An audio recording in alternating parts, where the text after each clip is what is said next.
My ugly point is Cloud9 is losing Perfecto, and they're keeping a core basically around Axile and Boomich. But they're losing Perfecto, but they're keeping Groove. So it's like kind of like a two-parter. So my first thought is that if they kept Perfecto, and this is just the way that I'm kind of modeling Counter-Strike and how I would build a team myself, they would have an excellent platform to build a team off of. They would have Perfecto, who I think is one of the best team play oriented anchors in the world. They would have Boomich, who I rate as a good IGL. I think he's fairly skilled. He gets some crazy shots once in a while, does some good stuff. And then Axile, who has been finding his old form, and for me is in a rare breed of anchors where he's kind of like that overqualified anchor who has really sick aim, can do well with low resources, just kind of with his aim bailing him out. And so by having those three, you would just, and I'm just saying just, but it's actually a big task, but you would only need a superstar level opera, which hopefully the your salary for electronic and your whatever you got for the transfer fee would kind of take care of, and then a young, cracked out, space taking rifle player.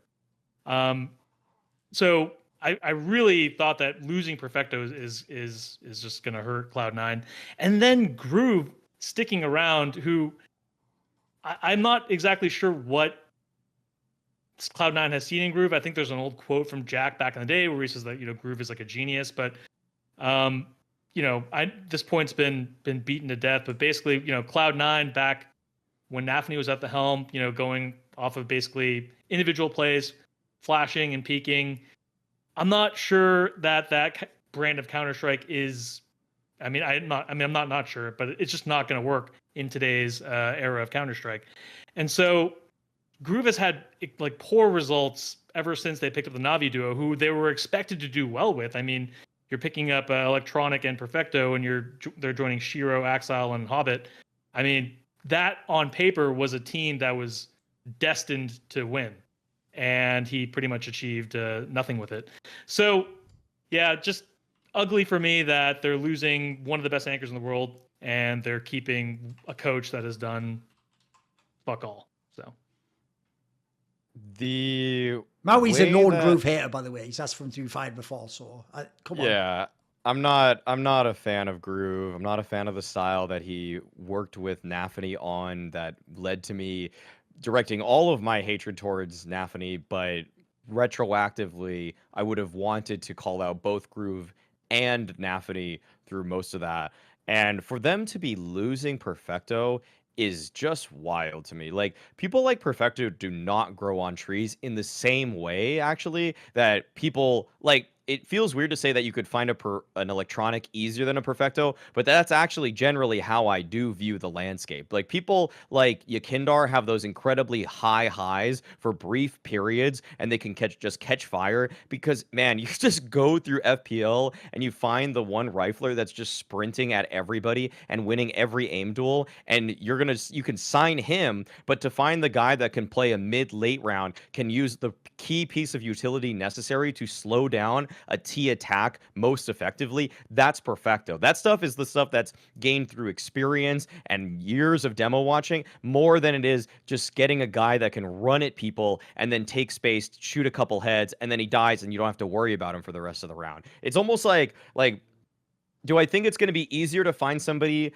that's like Boros, or do I think it's easier to find somebody that's like Magisk? The answer is actually very obvious. Boros type players pop up all the time, and they have very short-lived careers, but people like Magisk have made they basically made their claim and stake on just the fact that they can play and outlast everybody, because it is based off of fundamentals. It is based off of when you're an anchor, of reading timings, of knowing when you actually should aggress versus, no, I should tuck into my bomb site because I'm not sure if the communication is clear enough. All of that stuff is so much more difficult. And so the way that Cloud9 are deciding to rebuild themselves, I have to agree that I feel like it's a bit flawed. Like, Axile had one good event, really. He really just had that one major, and I would have been more willing to just stick with Boomich and Perfecto than Boomich and Axile. I know that Axile's ceiling seems to be a bit higher right now, but Perfecto was playing some really good Counter-Strike. Even if the numbers don't necessarily show it, he was doing all those little things that once again made like his stats a little bit less flashy,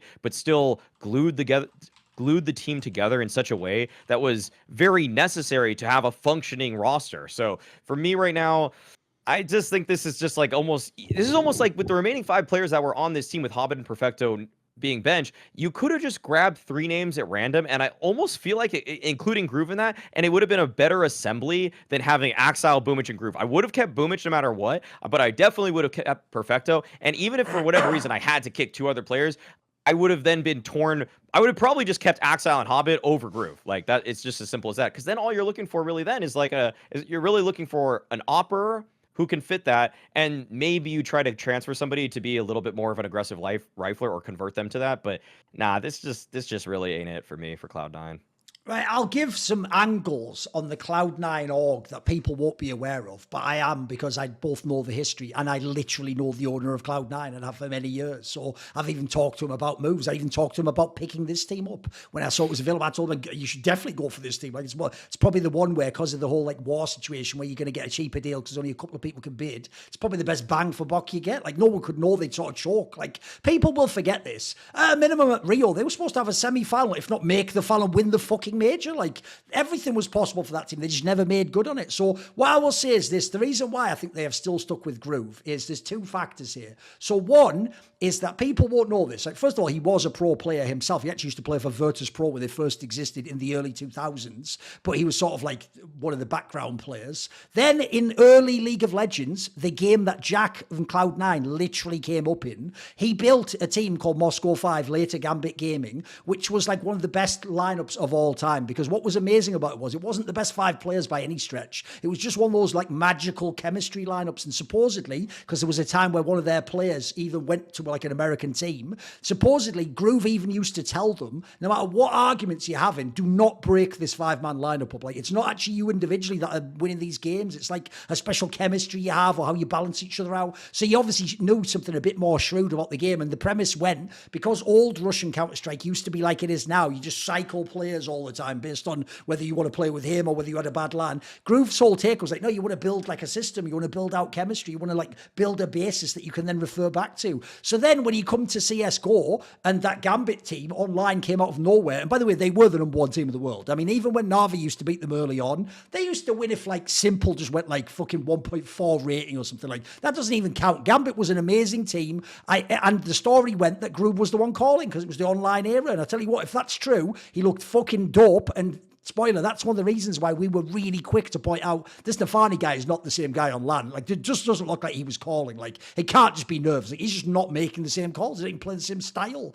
Like, the rotations they used to make online looked like they had wall hacks, guys. It was mental. But I tell you what, they were so good, no one ever accused them of wall hacks. You noticed that? Even in the era when all those fuckers, like, that shitter team was using cheats at the fucking CS, and no one ever accused Gambit. We just thought they were fucking sick. So I think, unfortunately, all of this, if you don't know Jack from Cloud9, he trusts coaches a long time. He had Reapered in League of Legends for years and years and years, even though they hadn't won the title for ages. And he had recently a guy called Mithy, also for years. He had him for like something like 10 splits or something insane like that in the LCS. So like we're talking like 4 or 5 years almost at this point in time. So he is very loyal. But then here's the other so one, that's why I think essentially he believes in Groove. Right? My take is this. If I had to guess what they're going to do in Cloud9, if you're actually getting rid of all the players, you announce it. You put them all on the transfer market. You do a fire sale. You sell them all off. Or you do something like you bench one player and you bring the next guy in tomorrow. The way that they've done this move, where they've benched some of them, but apparently they're selling Perfecto, they've already sold Electronic, and last year they were willing to sell Shiro. That implies to me that that's just good business. Like they've probably made, if you think about it, collectively, they've made millions and millions off this. So here's what I think the reason why they aren't firing Groove. I think what they think now is, look, it's not like you have 3 million to spend and you can go buy Monacy necessarily, although who knows, right? That was hinted at on some of the stream shit with the Anchor guy. But imagining you're not going to get Monacy, which would obviously be the instant like floor raiser type scenario where you'd have a team again. I think the logic they're using, whether it's fallacious or not, I can't know, I'm not in the Russian scene, is with that type of money, Groove can just go and pick the next Russians. And what we'll do is we'll keep Boomich and Axile and we'll bring in 3 other Russian players. Now, they might be people we know, they might be people who we don't know. I'll tell you what, if there's one scene in the world right now that could actually say we could fucking reach out into a crowd like Marjoke at the beginning and pull a guy from a land centre and he could actually be like a top 20 player. It's fucking Russian Counter-Strike right now. Like, everyone's seen the last few years. I mean, the joke of VP is, I think eventually the real problem VP is going to have is someone like Fame's just going to get kicked because he's just not a fucking star player anymore. It's like, what are you even in the team at this point in time? Like, you can't really just have 4 fraggers and fucking Jame. So I think there will be players, but I think you're gambling on a rebuild now and like scouting eye. Now, if that's shit, yeah, get rid of him tomorrow. But I think that's the angle. And then lastly, I'll say this. You might think, this is why you can't do the analysis that Maui just did, which is totally fine as an outsider, which is, it's not that anyone in Cloud9 sitting down going, sell electronic, Perfecto. Nah, I'm not feeling Perfecto. Keep Exile. No one's doing that. Here's what I would also tell you. In the same way as Jack is incredibly loyal to coaches and players who've been there a long time, he is probably the most accommodating owner ever at letting stars leave his team, by the way. He's done this many times.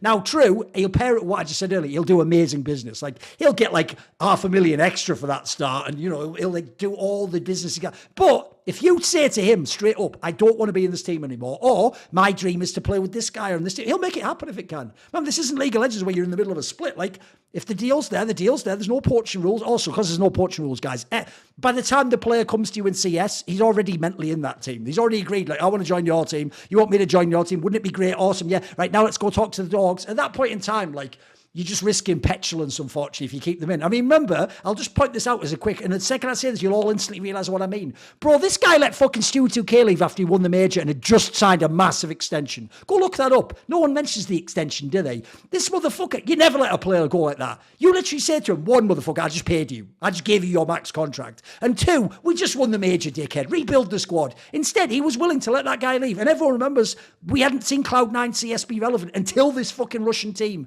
They had years in the wilderness of just stupid international lineups and trying again and again and again. So I just think it's a rare example of an owner who is like maybe too loyal and in some ways is too accommodating to let people leave. Because look, I would never let either of these players leave. I'd tell Electronic, guess what? Tough shit, dickhead. You only signed last year. Do you see that end date on your contract? That's the day you'll be leaving. Back to work now. I would never be going, oh yeah, let me just help you get into a way better team, and then I'll just have to like withdraw from fucking Pro Leagues and get shit on by every fan in the whole fucking scene. And remember, the worst part in Cloud9 is because you're not NA team anymore, you don't even have that fallback of like, oh well, it's an NA team like Call. The only reason a fan cares about you if they're a Cloud9 fan is you should actually be one of the best teams in the world. And you cock teased everyone for the last year without quite the right. You've always been one piece away, and now you've only got like 2 pieces completely. So I agree, it's massively ambitious. Like whatever they're doing now, if they're not just going to leave the Russian scene, they're going to have to make some probably huge gambles. Or let's just say, I'll put a 10% chance in. Maybe there is a world that Modesty signing happens. I'll tell you what, if that happens, all fucking bets are off. Then who the fuck knows what's going on at that point in time? Because I don't even get why that was even hinted at in the first place. I mean, it was implied that Modesty himself was into the move. So kind of an interesting one. And by the way, even though G2 said he's not for sale, everyone's for sale. That's just literally how fucking esports works. Like, we don't have any teams, ironically, except the Falcons. That's like Cloud9 and G2 aren't owned by sheiks in the fucking Middle East. They don't have unlimited money. If you go to them and go, here is $4 million, they're selling you Monasy instantly. Like, it's not even a question. And also, here's the other part they haven't thought about. You might think it's the case that, like, they never let Monasy go. They just were about to let Nico go in exchange for this compensation. Surely you never let Nico. By the way, he was still really good at the time. Is everyone forgetting that? He was fucking, that was when he was like, people were arguing he should be second, he should be number 1 player of the year that year over fucking Zimu. That was a real conversation. So they can say, I've always taken, we're not, like, Monaty's not available as like, add $1 million to whatever you were thinking. That's what I've always taken that statement as. So I can't tell which way it's going. I can't tell if they're going to go budget and gamble, if they're going to try a massive move from Monasy and then hope that attracts other people. I don't know, but I will say it's an interesting scenario because, like I say, if you know a little bit about the org, it's not really like the other orgs. It's kind of a bit weird in that sense. It's a bit more old school. It is one guy who makes a lot of the decisions, I've got to say. See more cool, funny, interesting clips based on topics from my content? Well, subscribe to this channel then, or, you know, be a pleb and don't.